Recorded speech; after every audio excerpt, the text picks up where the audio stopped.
Hello everyone. सो episode के starting में हम देखते हैं कि आतिश मरकान को अपना हाथ देता है चूमने के लिए, जो कि वहाँ का रिचुअल होता है। लेकिन ये सब करने के बाद मरकान को बहुत ही ज़्यादा इंसल्टेड फील हो रहा था, और उससे भी कहीं ज़्यादा तो हैदर को, कि उसकी बेटी को ये सब कुछ करना पड़ रहा था। उसे तो आतिश बिल्कुल ही पसंद नहीं आता, क्योंकि उसे ऐसा लग रहा होता, जो कि उसकी गट फीलिंग है बिल्कुल सच भी है, कि आतिश किसी बुरे इंटेंशन से ही यहाँ पर आया है। मरकान जैसे ही वहाँ से जाने लगती है कि तभी आतिश उसका हाथ पकड़ कर उसे रोक लेता है। उसे कहता है कि अभी तुम्हारे जो काम है वो ख़त्म नहीं हुआ है, तुम ब्राइड हो तो तुम्हें इस तरीके से बिहेव नहीं करना चाहिए। जब तक मैं तुम्हें यहाँ से जाने को ना बोलूँ तुम यहाँ से कहीं नहीं जा सकती। तभी मरियम पीछे से उसका हाथ पकड़ लेती है और उससे कहती है कि उसने आज अपने वेडिंग के दिन ये ब्लैक आउटफिट क्यों पहना है, जिस पे मरकान कहती है कि मैं ये दिखा सकूं कि मैं इस शादी के अगेंस्ट थी। कि तभी मरियम उसके ड्रेस को फाड़ देती है। आतिश उसे कवर करता है और उसे कहता है कि अब इसे ज़्यादा खींचने की ज़रूरत नहीं है, अब इस बात को तो अंदर जाके अच्छा सा आउटफिट पहनकर बाहर आ जाओ। लेकिन मरकान को बहुत ही ज़्यादा बुरा लगता है, वो तो रोते हुए वहाँ से चली जाती है। वहीं मरियम जैसे ही कुछ कहने वाली होती है कि तभी आतिश अपना हाथ दिखाकर उसे रोक देता है, यानी कि वो कहीं ना कहीं अपनी मरकान की, अपनी वाइफ की इंसल्ट बर्दाश्त नहीं कर सकता था।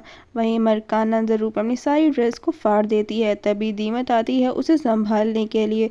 वहीं उसकी मदर तो उसे कहती है कि तुम्हें इस चीज़ को ज़्यादा करने की ज़रूरत नहीं है, चेंज करो और नीचे आ जाओ। मरकान को तो ये सुन के बहुत बुरा लगता है, क्योंकि उसने भी वही सेम बात की जो आतिश ने उससे कही थी। वही अपनी विंडो से आतिश को जब वो देखती है तब उसे बहुत ही ज़्यादा गुस्सा आता है। वो अपने मन ही मन कहती है कि तुमने मेरी रिस्पेक्ट, मेरी सेल्फ रिस्पेक्ट मेरी ही नज़रों में गिरा दी। जिस पर आतिश उससे को ही देख रहा होता है, उसे फील कर पा रहा होता है कि मरकान को इस वक्त बहुत बुरा लगा। आतिश जब घूम रहा होता है कि तभी उसको हैदर और मुराद एक दूसरे से बात करते दिख जाते हैं। वो आपस में एक दूसरे से बात कर रहे थे कि हैदर भी आतिश को देख लेता है। तभी जमाल आकर उस आतिश को नाजिर के बारे में बताता है कि नाजिर को पता चल चुका है कि आपकी और मरकान की वेडिंग के बारे में। वही आतिश को तो ये समझ में नहीं आ रहा था कि नाजिर इतनी जल्दी कैसे कन्विंस हो गया, और आखिर ऐसी क्या बात है जो हैदर सबसे छुपा रहा है कि उसने अपनी ही बेटी को धोखा दिया। वो इन सब के बारे में जल्द से जल्द पता लगाने के लिए जमाल को बोल देता है। वही हम मरकान को देखते हैं, जो कि ड्रॉर में उसी गन को देख रही थी जो हैदर ने उसको दी थी। वो इसी गन के बारे में सोच रही होती है कि वो इसका इस्तेमाल करे या नहीं। तभी वहाँ पर आतिश आ जाता है, जो कि उसे देखने के लिए आया था कि वो ठीक है या फिर नहीं।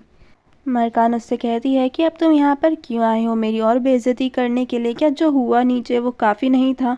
जिस पर आतिश कहते हैं कि नहीं, वो तो बस शुरुआत थी, अब जो तुम बर्दाश्त करोगी वो तो तुम्हारे बिल्कुल एक्सपेक्टेशन से ही बाहर होने वाला है।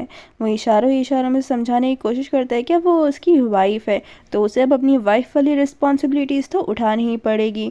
जिसे मरकान भी समझ जाती है, लेकिन वो कह देती है कि चाहे कुछ भी हो जाए मैं खुद को तुम्हें छूने भी नहीं दूंगी। लेकिन आतिश तो अपनी माँ से बात कहकर चला जाता है। जिसके बाद मरकान सीधा हैदर के पास जाती है उसे कन्फ्रंट करने के लिए कि आपने मुझसे झूठ बोला। लेकिन हैदर तो अपनी गलती को एक्सेप्ट करने की बजाय मरकान पर ही गुस्सा दिखाता है कि तुम जिस भी पोजीशन में हो वो खुद की वजह से हो। अच्छा होता अगर नाजिर की हेल्प लेकर वहाँ से चली जाती, कम से कम उससे शादी करने के बाद इतना तो होता हमें भरोसा कि हम उसे जानते हैं पहले से ही, वो एक अच्छा इंसान है। लेकिन अब हमें ये सब कुछ बर्दाश्त करना पड़ रहा है सिर्फ इसीलिए कि तुमने अपने फादर पे भरोसा ही नहीं किया। वहीं आसली, आतिश और जमाल एक दूसरे से बात कर रहे होते हैं, लेकिन आसली का ध्यान तो सिर्फ मरकान को बारे में आतिश को और भी ज़्यादा भड़काने का था। कि तभी जमाल के पास कॉल आता है, वो बताता है कि नाजिर घर के अंदर आ चुका है और वो हर ड्रामा क्रिएट करने की कोशिश कर रहा है। आतिश को तो ये सुन के बहुत ही ज़्यादा गुस्सा आ जाता है। वही नाजिर जब बाहर खड़ा होकर आतिश को प्रोवोक कर रहा होता है कि तभी वहाँ पर हैदर आ जाता है, लेकिन हैदर को वो स्ट्रिक्टली बोल देता है कि वो अब बीच में ना आए, क्योंकि फिर उसके बाद जो होगा वो उसका जिम्मेदार खुद होगा।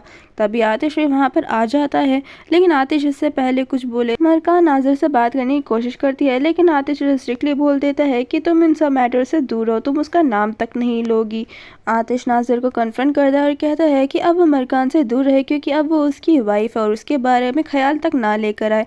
लेकिन नाजिर को कहाँ समझ में आने वाला था, वो उसे बोल देता है कि मैं मरकान पे गिव अप नहीं करूँगा। ये सुनते ही आतिश को इतना गुस्सा आता है कि वो नाजिर पे हाथ उठा देता है और मरकान को गुस्से में अपने वहाँ से ले जाता है।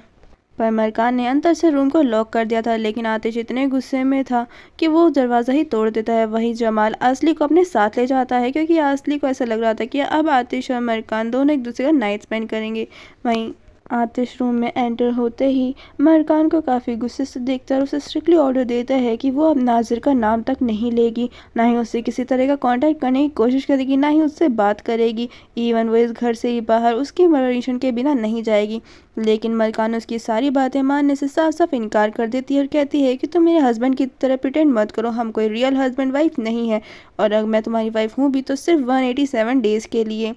पर आतिश उसे साफ तौर कह देता है कि मरकान अब उसकी वाइफ है और वो जो चाहे उसके साथ कर सकता है। लेकिन मरकान तभी गन को निकाल लेती है और तभी आतिश को याद आता है कि उसके बैग पर गोली लगी थी तो वो भी मरकान ने ही मारी थी। वहीं हम आसली को देखते हैं जिसे जमाल कंफर्ट करने की कोशिश करता है।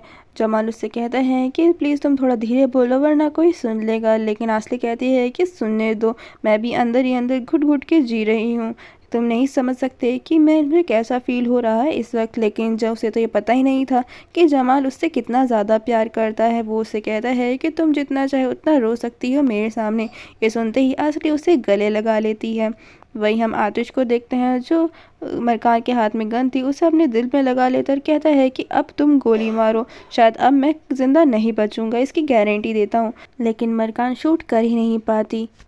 पर मरकान उससे कहती है कि मैं तुम्हें खुद को छूने नहीं दूंगी, जिस पर आतिश उसकी इस गलतफहमी को क्लियर करता है कि तुम ऐसा सोच भी कैसे सकती हो कि मैं तुम्हारे पास आऊँगा, तुम्हें टच करूँगा, जब तक तुम खुद अपनी मर्ज़ी से नहीं आओगी मैं तब तक तुम्हें छूँगा भी नहीं।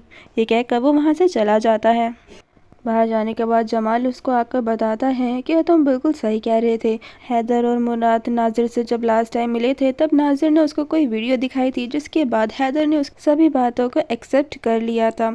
जिसके बाद आतिश उससे कहता है कि हमें पता लगाना होगा कि उस वीडियो में ऐसा क्या था। इनफैक्ट वो ये भी बोलता है कि जिसने मुझ पर लास्ट टाइम शॉट किया था उस गन के फिंगरप्रिंट्स चेक कराओ, मुझे कुछ सस्पिशियस सा लग रहा है।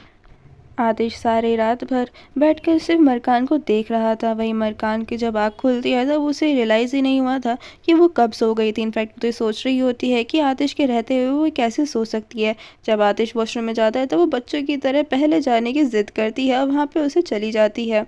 वहीं आतिश को भी अब ये सब कुछ बर्दाश्त करना ही था।